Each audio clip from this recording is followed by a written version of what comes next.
सर्वांना सप्रेम जय भीम, जय संविधान, सप्रेम नमस्कार। आज बहुजन संघटक या चॅनलच्या माध्यमातून संपूर्ण भारतीय जनतेच्या हृदयाशी सुसंवाद साधण्याची पुन्हा एकदा संधी मिळाली, त्याबद्दल राहुल खांडेकर सरांचे आभार। आणि आज 2025च्या काळामध्ये आम्ही एका गंभीर विषयाला अनुसरून आपण आज प्रत्येकाने विचार केला पाहिजे की ज्या पद्धतीनं जवळपास 15 ऑगस्ट 1947 ला आमचा देश इंग्रजांच्या पासून स्वतंत्र झाला, तत्पूर्वी इंग्रजांनी त्यांच्या माध्यमातून आपल्या देशातील धार्मिक रूढी परंपरा यांना थोडस बाजूला ठेवण्यासाठी काही लोकशाहीच्या माध्यमातून सुधारणा सुद्धा केल्या। त्यामध्ये सतीची चाल असेल, त्यामध्ये वेगवेगळ्या प्रकारच्या दळणवळणाच्या साधनामधून रेल्वेची वाहतूक असेल, रोड किंवा सडका बांधण्याचे कामकाज असतील, शिक्षणाचा प्रसार असेल, काही प्रमाणात का होईना इंग्रजांनी या सुधारणावादी चळवळी केल्या, सुधारणा केल्या।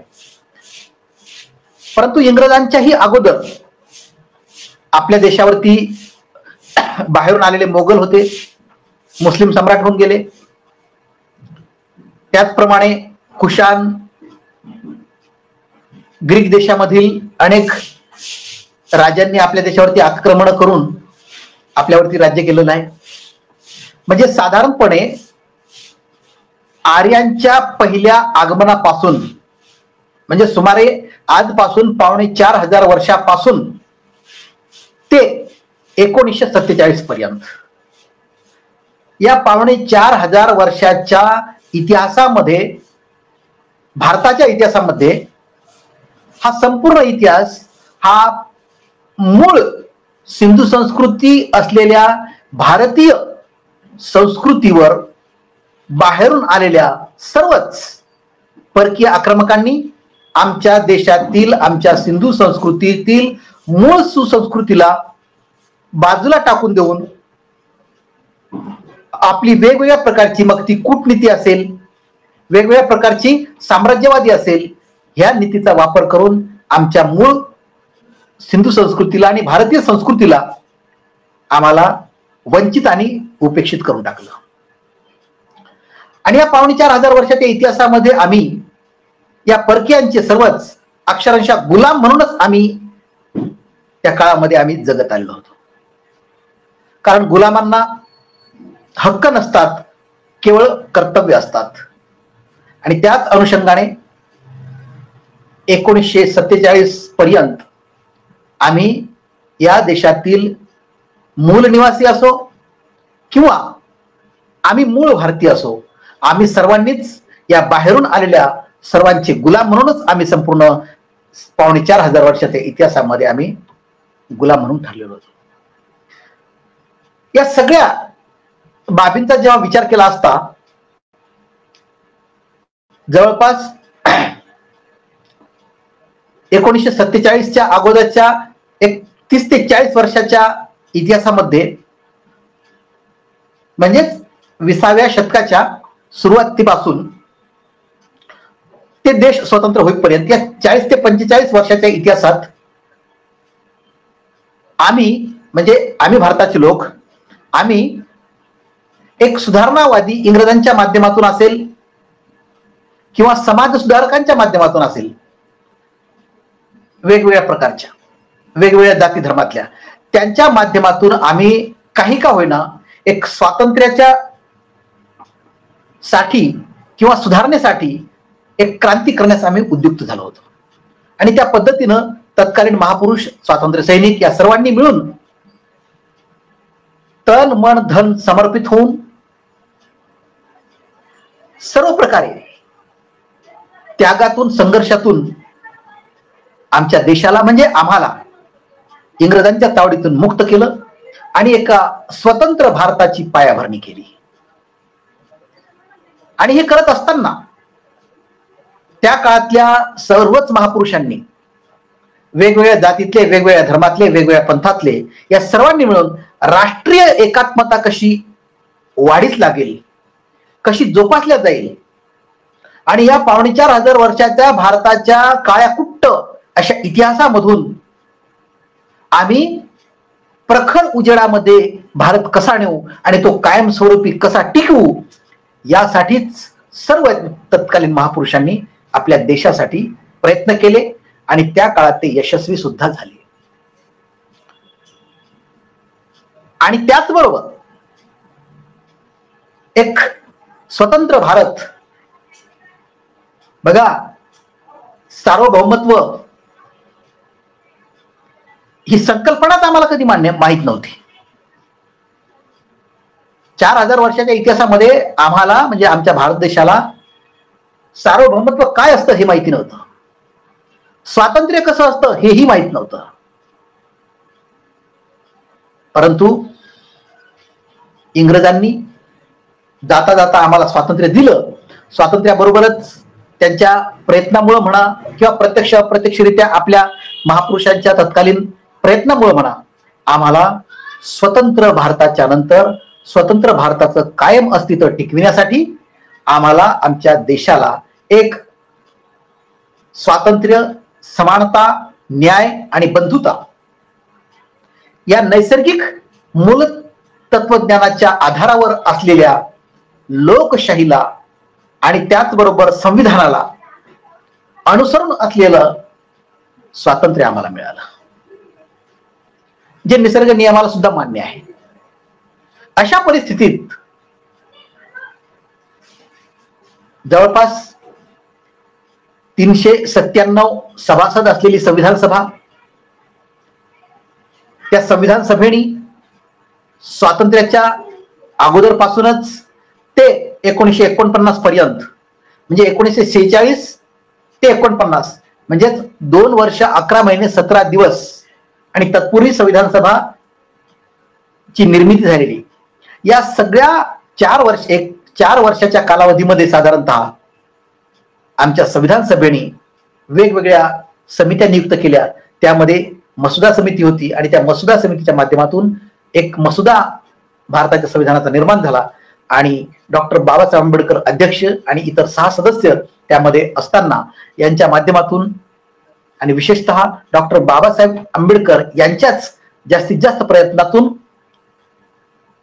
किंबहुना त्यांच्याच प्रयत्नातून या भारताच्या संविधानाची निर्मिती झाली आणि त्याची अंमलबजावणी 26 नोव्हेंबर 1949 पासून त्याची सुरुवात झाली. सांगायचं तात्पर्य असं की आज 2025 मधला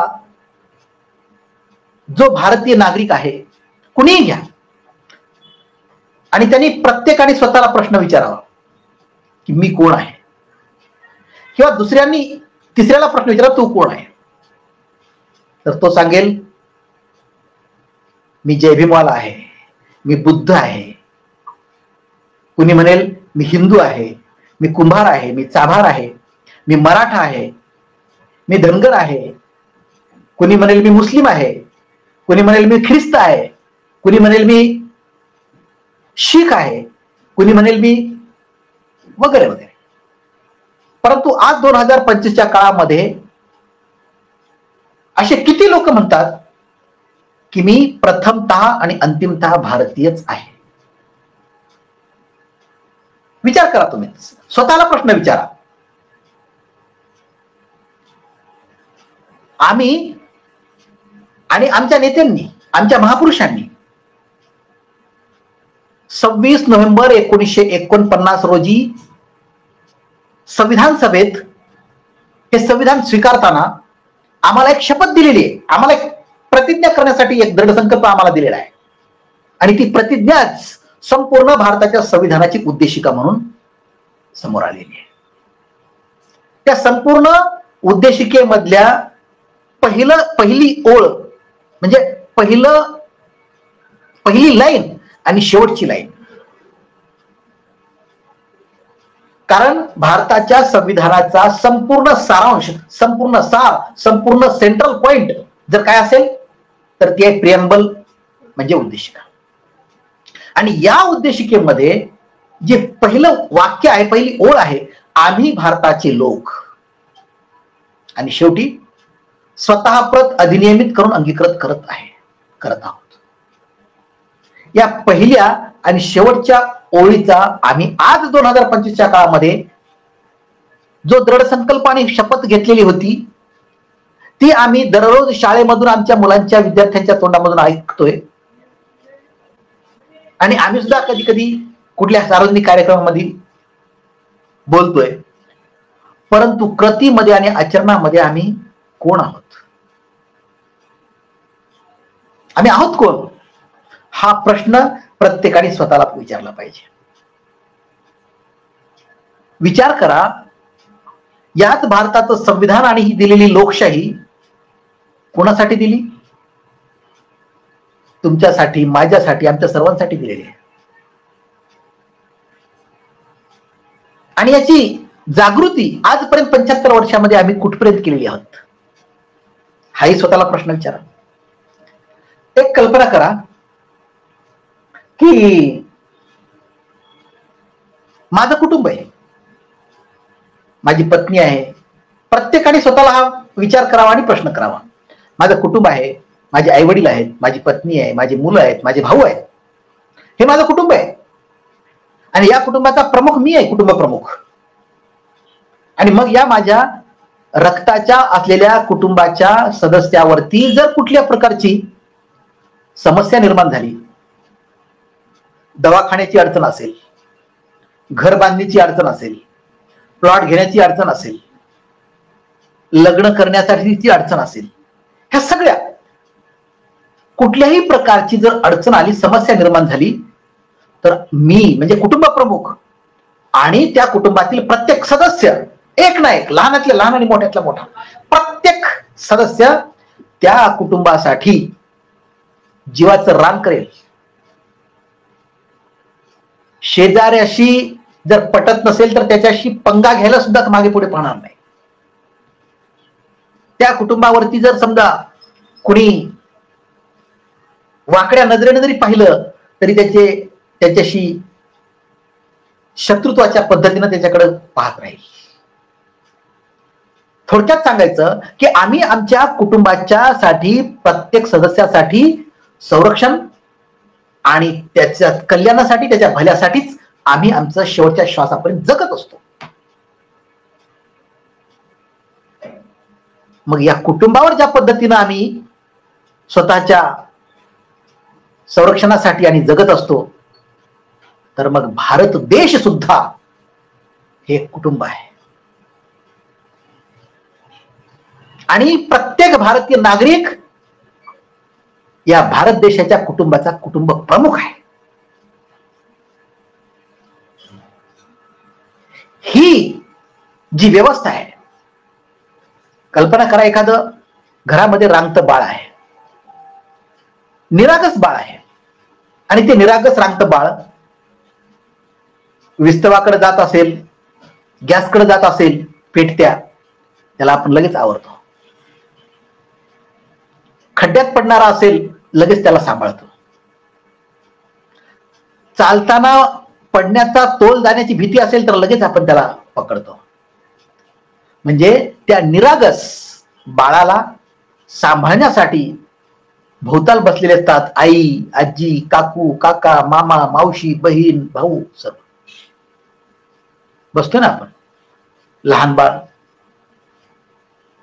अगदी हेच उदाहरण आपण आपल्या देशाच्या लोकशाहीच्या माध्यमातून पहा. या देशातील सर्वसामान्य भारतीय जनता, त्यांचा समूह, नागरिकांचा समूह म्हणजे जनता, ही जनता या रांगत्या बाळासारखी असते. ती जर विस्तवाकडे जाऊन जर पडली, ती भाजली, ती जर जळाली, दोष त्या रांगत्या बाळाचा कधीच नसतो. म्हणजे अर्थात या भारतीय सर्वसामान्य जनतेने काहीही जरी केलं, कशीही जरी वागली, तरी दोष तिचा 1% सुद्धा अजिबात नसतो. हे लोकशाहीचं समीकरण आहे. दोष कुणाचा असतो? दोष असतो या व्यवस्थेचा. कारण या निरागस बाळासाठी म्हणजे जनतेसाठी व्यवस्था निर्माण झालेली आहे. व्यवस्थेसाठी निरागस जनता निर्माण झालेली नाही. आणि हे आजी आजोबा काका काकू मामा मावशी जे सांभाळणारे आहेत हे म्हणजे कायदे मंडळ, आमदार खासदार, कार्यकारी मंडळ, राज्याचं मुख्यमंत्री आणि त्याचं मंत्रिमंडळ, केंद्राचं प्रधानमंत्री आणि त्यांचं मंत्रिमंडळ, राष्ट्रपती, सर्वोच्च न्यायालय, उच्च न्यायालय आणि जिल्हा न्यायालय आणि इतर न्यायालय, पत्रकारिता परखड आणि निर्भीड, ही सगळी व्यवस्था चालवणारे जे प्रशासनिक अधिकारी असतात, IAS, IPS, IFS, IRS, ही सर्व मंडळी, MPSCच्या माध्यमातून निर्माण झालेली संपूर्ण मंडळी, ही सगळी जी व्यवस्था आहे, पोलीस प्रशासन असेल, जिल्हाधिकारी कार्यालय असतील, तहसील कार्यालय असेल, पंचायत समिती असेल, जिल्हा परिषद असेल, महापालिका असेल, नगर परिषद असेल, ग्रामपंचायत, ही सर्व ही जेवढी काही लोकशाहीच्या संस्थेच्या माध्यमातून निर्माण झालेल्या ह्या संस्था आहेत, ह्या सगळ्या या सर्वसामान्य जनतेला, निरागस बाळाला सांभाळणाऱ्या असतात. आणि यांच्यासाठीच या व्यवस्थेची निर्मिती झालेली असते. मग आम्ही जर प्रत्येक भारतीय नागरिक जर या देशाचा प्रत्येक कुटुंब प्रमुख जर स्वतःला समजत असेल तर याच व्यवस्थेला जाब विचारण्याचं कर्तव्य सुद्धा या सर्वसामान्य जनतेचं आहे. कारण या निरागस बाळाला सांभाळण्याची तसदी किंवा त्रास किंवा जबाबदारी ही जर व्यवस्था घेत नसेल तर त्यांची जबाबदारीचं कर्तव्य आम्हाला पार पाडावं लागणार आहे. कारण आम्ही भारताचे लोक आहोत म्हणून. आणि याही पुढे जाऊन म्हणेल, आम्ही भारताचे लोकच्या नंतर शेवटी बाबासाहेबांनी प्रियांबल मधून सांगितलंय की स्वतः प्रत अधिनियमित करून अंगीकृत केलंच पाहिजे. मग ती जे 26 नोव्हेंबर 1949 रोजी ती जी शपथ घेतलेली होती त्यांनी संविधान सभेने, त्या संविधान सभेच्या शपथेचं आज 2025च्या काळामध्ये कोणतं स्वरूप आहे? आज आमचं राज्य असेल, आमचा देश असेल, आमचे राष्ट्रपती असतील, आमचे प्रधानमंत्री असतील, आमचे मुख्यमंत्री असतील, आमचे मंत्री असतील, आमचं सर्वोच्च न्यायालय असेल, आमचं उच्च न्यायालय असेल, आमचे जिल्हा न्यायालय, सर्व व्यवस्था आज या संविधानाच्या माध्यमातून किती टक्के देश आणि राज्य चालवत आहेत? डॉक्टर बाबासाहेब आंबेडकरांनी संविधानाच्या माध्यमातून प्रत्येक संस्थेला, मग राष्ट्रपती असो, प्रधानमंत्री असो, सर्वोच्च न्यायालयाचे सरन्यायाधीश असोत, कॅग असोत, त्याचप्रमाणे निवडणूक आयोग असो, ही सगळी म्हणजे शिपायापासून, चपराशापासून ते IAS, IPS, IRS अधिकाऱ्यापर्यंत या प्रत्येकांनाच, त्याचबरोबर प्रत्येक सर्वसामान्य भारतीय नागरिकाला सुद्धा डॉक्टर बाबासाहेब आंबेडकरांनी या प्रत्येकांना ज्या पद्धतीनं स्वातंत्र्य दिलेलं आहे तेवढ्याच पद्धतीनं त्यांच्यावरती जबाबदारीच्या माध्यमातून कर्तव्याची सुद्धा जबाबदारी दिलेली आहे. आणि हे कर्तव्य नैतिक बंधनातून आलेलं आहे. म्हणूनच म्हणतात की घटनात्मक नीतीचे पालन केल्याशिवाय आमच्या देशात लोकशाही नांदणार नाही आणि सार्वजनिक संसद विवेक बुद्धी विकसित झाल्याशिवाय आमच्या देशात लोकशाही नांदणार नाही. या माध्यमातून आज आमच्या 2025च्या काळामधला प्रत्येक भारतीय नागरिक यांनी स्वतःच्या सतत विवेक बुद्धी जर असेल तर त्यांनी स्वतःला प्रश्न विचारावा की आज माझं कर्तव्य काय आहे? आज आम्ही आमच्या हातामध्ये काय शक्ती आहे? संविधानाने आम्हाला कुठली ताकद दिलेली आहे, कोणते अधिकार दिलेले आहेत, कोणते कर्तव्य दिलेले आहेत, याच्याकडे आम्ही जरा निरखून पाहिलं पाहिजे. आमच्यावर जी व्यवस्था राज्य करते ती राज्यकर्ती व्यवस्था आमच्यावरती कर्जाचा माउंट एव्हरेस्ट का निर्माण करते हा जाब विचारण्यासाठी आम्ही संयुक्त पद्धतीनं, एकसंघ पद्धतीनं आम्ही का जाब विचारत नाहीत? सॉक्रेटिस म्हणतात ना, आत्मपरीक्षण करा नंतर समाज परीक्षण करा. आम्ही आत्मपरीक्षण करण्यासाठी मी धनगर आहे, मी मराठा आहे, मी जय भीम आहे, मी बुद्ध आहे, मी मातंग आहे, मी चांबार आहे, मी ढोर आहे, हे का? हे आत्मपरीक्षण? अरे आत्मपरीक्षण करणे म्हणजे आम्ही स्वतःला ओळखणे की माझं कर्तव्य काय आहे, माझं वैयक्तिक आणि सार्वजनिक कर्तव्य आणि अधिकार कोणते आहेत, आणि त्यानुसार माझं जागरण किंवा माझं कर्तव्य मी पार पाडतोय का, हे स्वतःला प्रश्न विचारणं म्हणजे सद्विचारी बनणं आणि माणूस बनणं आहे, आणि निदान त्या त्या देशाचा जबाबदार नागरिक बनणं आहे. आणि हे जोपर्यंत होत नाही तोपर्यंत ही साम दाम दंड भेदाला आधारलेल्या कूटनीतीवर आधारित असलेल्या ह्या सगळ्याच राजकीय पक्षांचा जो अजेंडा आहे की जो तुम्ही मी आपण सर्व आम्ही भारताचे लोक या सगळ्यांनी गुलामीतच राहावं. पूर्वीचे बाहेरचे परकीय आक्रमण करते होते, आता आमच्याच देशातून निर्माण झालेले परकीय सारखे एक प्रकारे आक्रमण करते असलेले ही राजकीय पक्ष आम्हाला पुन्हा गुलाम बनवण्याच्या मार्गावर आहेत. आम्ही यामधून बाहेर पडलं पाहिजे. कधीतरी या देशाचा किंवा या राज्याचा आपण गेल्या 70-75 वर्षाच्या इतिहासामध्ये आम्ही कधी डोकावून पाहतो का? ही महागाई का वाढते, ही बेरोजगारी का वाढते, त्याचबरोबर आम्हाला नोकऱ्या असलेल्या निघून जातात, सुटतात, पगार वेळेवर मिळत नाहीत, हाताला असंघटित कामगार क्षेत्राच्या कामगारांना हाताला काम लागत नाही. हाताला काम लागत नाही म्हणून स्वाभिमानी असंघटित क्षेत्रातला माणूस आत्महत्या करतो, व्यसनी लागतो आणि जगता जगता मरता मरता जगत जगण्याचा प्रयत्न करतो आणि मरण्याचाही प्रयत्न करतो. मग हे घडतं का? याची उत्तरं मिळत नाहीत म्हणून मारामाऱ्या होतात, खुणं होतात, बलात्कार होतात, व्यभिचार होतात, चोऱ्या होतात वेगवेगळ्या प्रकारे. म्हणजे या देशामध्ये अराजकता अंतर्गत माजत राहते आणि त्यामधून आमची संविधानिक ढाचा पूर्णपणे ढासळण्याच्या मार्गावर येतो. कधीतरी आम्ही स्वतःला प्रश्न विचारावा. कमीत कमी मी तर म्हणेल, जो स्वतःला प्राध्यापक म्हणतो, कुणी असो, जो स्वतःला प्राध्यापक म्हणतो, जो स्वतःला PhD डॉक्टरेट झालेला प्राध्यापक म्हणतो, जो शिक्षक समजतो स्वतःला, जो IAS, IPS, IRS, IFS सनदी अधिकारी स्वतःला समजतो, जो PI, PSI, DYSP, ACP, SP स्वतःला समजतो,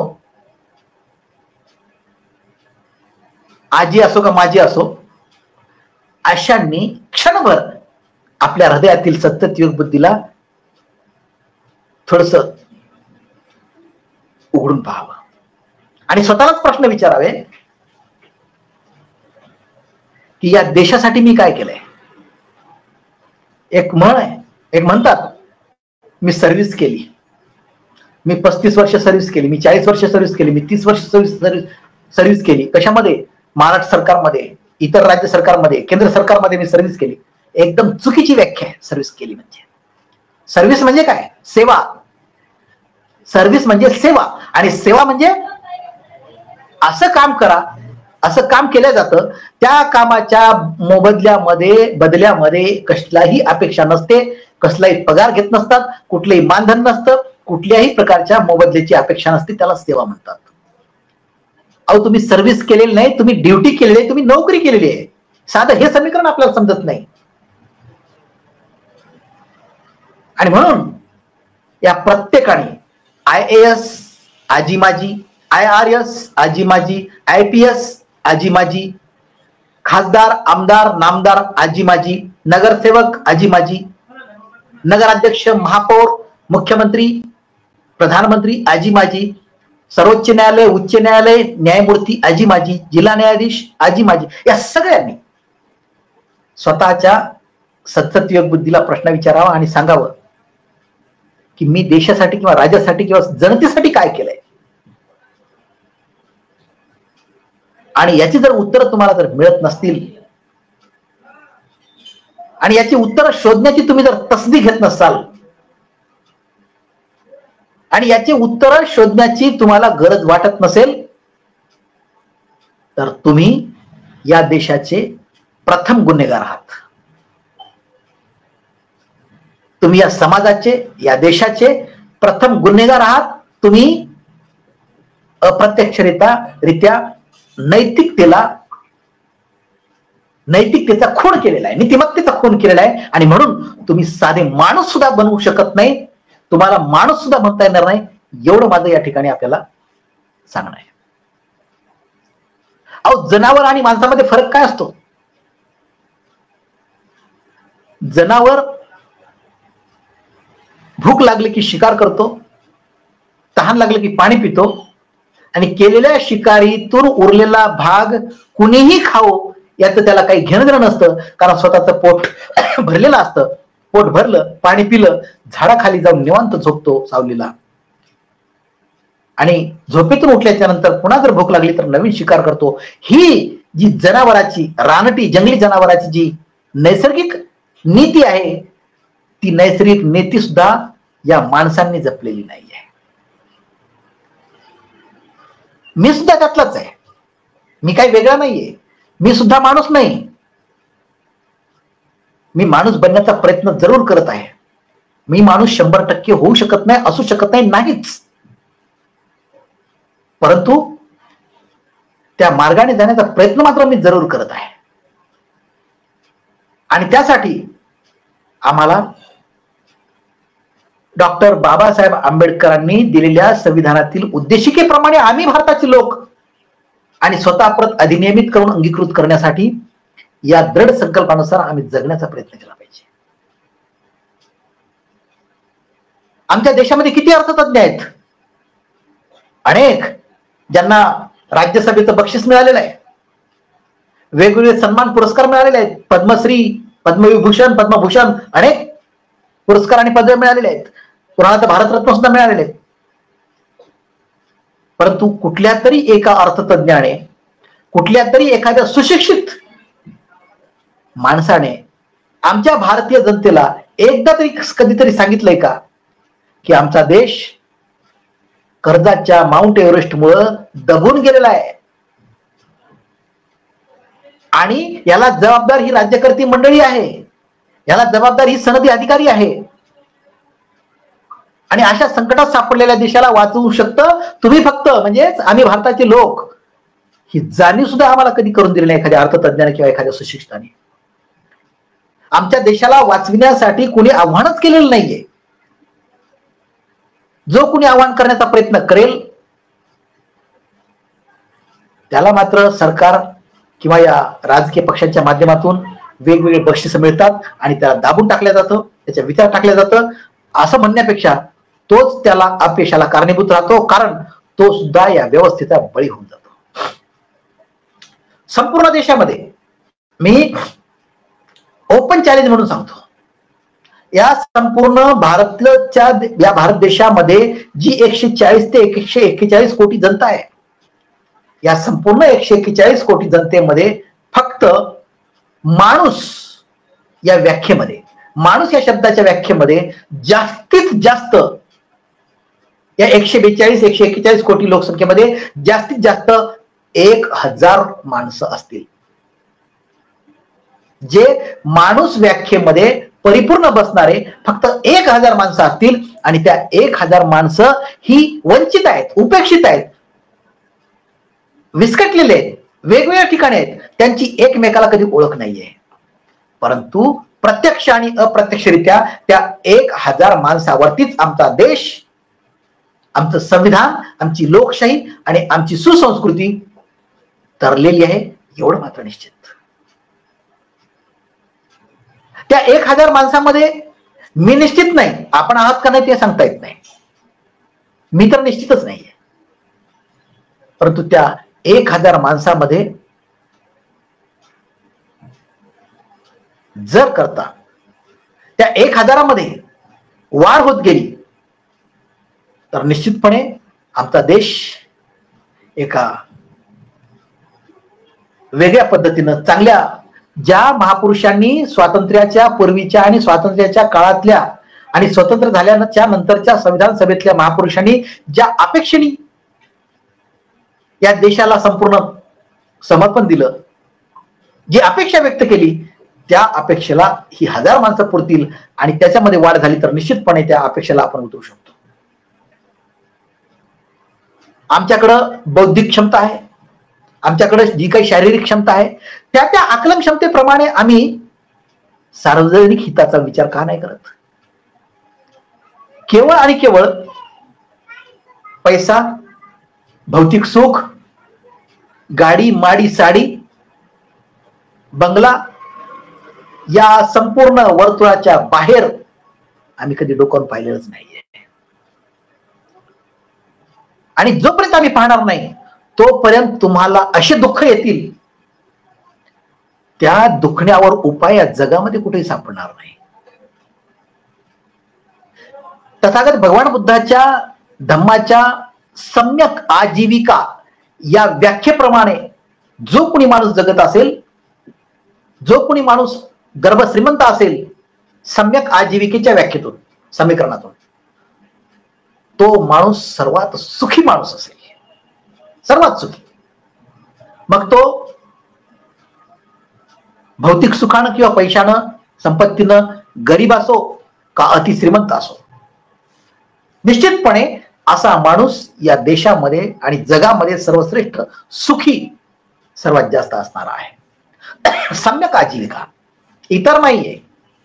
जे अनीतिमान, मग ज्या पदाच्या खुर्चीवर बसलेला आहे त्या खुर्चीवर बसून अनीतीच्या मार्गाने भ्रष्टाचाराच्या माध्यमातून पैसे कमावून जर श्रीमंत झाला असेल तर त्याच्या इतका दुःखी या जगामध्ये कोणी राहणार नाही. फक्त फरक एवढाच आहे की त्याच्या आकलन क्षमतेप्रमाणे दुःखाची व्याख्या वेगळी आणि आमच्या आकलन क्षमतेप्रमाणे दुःखाची व्याख्या वेगळी. दुःखाची व्याख्या त्यांच्या आकलन क्षमतेप्रमाणे आणि त्यांच्या अनीतीच्या मार्गाने आलेल्या पैशाच्या माध्यमातून जी मानसिकता निर्माण झाली त्या मानसिकतेतून व्याख्या त्यांची वेगळी. आणि म्हणून आपण एक लक्षात घेतलं पाहिजे की सम्यक आजीविकेच्या माध्यमातून आम्ही जगत असोल तेही स्वतःच्या हृदयातील सतसत विवेक बुद्धीला अंतर्मुख होऊन विचार करावा. आणि ते जर खरोखरच तसे असतील तर अशांना माझा खरोखरच सॅल्यूट राहील. आणि अशी माणसं या देशामध्ये केवळ 1000 आहेत आणि ते 1000मध्ये जर वाढ होत गेली तर निश्चितच आम्ही आमच्या देशाला पुढे नेऊ शकतो. आज आम्ही, आमचा देश आणि आमचं राज्य या सर्वच राजकीय पक्षांनी या जनतेचे मूलभूत हक्क आणि कर्तव्य, मूलभूत हक्क हिरावून घेण्याच्या मार्गावर आहेत. व्यवस्था अशी निर्माण केली की आम्ही सद्विचारी बनूच नये, आम्ही विचार करू नये, विचार करून आम्ही लोकांना जागृत करू नये, लोकांना जागृत करून एकखट्टी करू नये, संघटित करू नये, संघटित होऊन आम्ही व्यवस्थेला प्रश्न विचारू नये, आम्ही आंदोलन करू नये, आम्ही उपोषण करू नये, आम्ही मोर्चे काढू नये, आम्ही वेगवेगळ्या प्रकारचे आम्ही चळवळीचे लढे लढू नये, यासाठी या देशातील आणि राज्यातील व्यवस्था कामाला लागलेली आहे. मग त्यासाठी पैसा खर्च हो, त्यासाठी वेगवेगळ्या प्रकारच्या आमिषापोटी त्या संघटनेमध्ये फूट पाडणं असेल, म्हणजे शेवटी साम दाम दंड आणि भेदाच्या कूटनीतीचा विजय होताना दिसतोय या 2025च्या काळात. मग अशा काळामध्ये आम्ही भारताचे लोक म्हणून स्वतःप्रत अधिनियमित आणि अंगीकृत करण्यासाठी आम्ही जर तयार होत नसू तर 26 नोव्हेंबर 1949 रोजी संविधान सभेने घेतलेली प्रतिज्ञा आणि शपथ आज तिचं स्वरूप जर असं असेल तर आमच्या देशाचा, आमच्या संविधानाचा आणि आमचं येणारं भविष्य किती काळोखात जाणार आहे, किती अंधारात राहणार आहे याची कल्पना सुद्धा आम्ही करू शकत नाही. आणि त्यासाठी प्रत्येक या व्हिडिओच्या माध्यमातून प्रत्येक भारतीय नागरिकाला आणि विशेषतः सुशिक्षित ओबीसी आणि बहुजन समाजातील सुशिक्षित मुला मुलींना, युवक युवतींना माझं चॅलेंज आहे, माझं आव्हान आहे की त्यांनी केवळ सार्वजनिक व्यवस्थेनं गुलाम केलेल्या समीकरणातून न जगता स्वतःचे कर्तव्य आणि हक्क काय आहेत हे समजून घेऊन, संविधानाला समजून घेऊन, त्या माध्यमातून जागृत होऊन, इतरांना जागृत करून निस्वार्थपणे निस्वार्थपणे देशाच्या कल्याणासाठी, भल्यासाठी आणि त्याचबरोबर तुमच्या स्वतःच्या भल्याच्या कल्याणासाठी तुम्ही जागृत झालं पाहिजे आणि कर्तव्यातून ते सिद्ध केलं पाहिजे. तरच आमचं पुढचं भविष्य असेल चांगलं. अन्यथा आम्हाला एका काळ्याकुट्ट आणि घनघोर अशा भयानक, गंभीर आणि खंबीर दिशेने आम्ही धावत जात आहोत आणि त्याशिवाय आपल्याला दुसरा पर्याय उरलेला नाही. कारण त्या अंधारामध्ये आमचा शेवट असेल आणि तो जर शेवट टाळायचा असेल तर आज आत्ता ताबडतोब या क्षणापासून या व्हिडिओच्या माध्यमातून जे मी आव्हान केलेलं आहे त्या आव्हानाला आपण सामोरं गेलं पाहिजे. विचार करा, या देशातील प्रत्येक नागरिकाला अभिव्यक्ती स्वातंत्र्याचा हक्क संविधानाने दिलेला आहे आणि त्या माध्यमातून तुमच्या मनामध्ये, माझ्या स्वतःसहित प्रत्येकाच्या मनात हे निर्माण झालं पाहिजे की या देशाचा मालक मी आहे. हे सर्वोच्च न्यायालय माझ्यासाठी आहे, हे प्रधानमंत्री आणि त्याचं मंत्रिमंडळ माझ्यासाठी, हे राष्ट्रपती माझ्यासाठी आहे, त्यांच्यासाठी मी नाहीये. ही माझ्यासाठी आहे, ते माझे गुलाम आहेत, ते माझे नौकर आहेत. अशी जोपर्यंत आमच्या मनामध्ये भावना आणि जोपर्यंत हा राष्ट्रवाद निर्माण होत नाही तोपर्यंत या संविधानाची जागृती होणार नाही. तोपर्यंत हा भारत देश, स्वतंत्र भारत देश येणारी शताब्दी साजरी करेल याची सुद्धा गॅरंटी नाही. आणि त्यासाठी पुन्हा एकदा मी आपल्याला आवाहन करतो, बहुजन ओबीसी समाजातील सुशिक्षित युवा पिढी, तरुण तरुणी, त्याचप्रमाणे एकंदरीत सर्वसामान्य भारतीय नागरिकांना आवाहन करतो की आपण प्रत्येकाने आत्मविश्वासाने, खंबीरपणे समजायचंय की हा देश माझा आहे, मी या देशाचा आहे आणि यातील सगळी व्यवस्था माझी गुलाम आहेत, माझी नौकर आहेत. त्यांना माझ्या पद्धतीनं मी सार्वजनिक हितासाठी त्यांना आदेश देईल, त्यांना तसं करायला भाग पाडील, असा आत्मविश्वास मी माझ्यात निर्माण करेल. हा दृढ संकल्प आम्ही भारताचे लोक आणि स्वतःप्रत अधिनियमित आणि अंगीकृत करण्यासाठीच करत आहोत. असा दृढ संकल्प पुन्हा एकदा करून त्याला कृतीची जोड देऊन आपण पुन्हा एकदा नव्याने या देशाला आणि समाजाला, या राज्याला एकसंघ बांधूया. एवढी आपण दृढ संकल्प करून प्रतिज्ञा घेऊ आणि कृतीतून सिद्ध होऊ. असा संकल्प करून आपण इथून पुढचा देश आणि राज्य घडवण्यासाठी प्रयत्न करू. एवढं बोलतो आणि थांबतो. जय संविधान, जय भारत, धन्यवाद, जय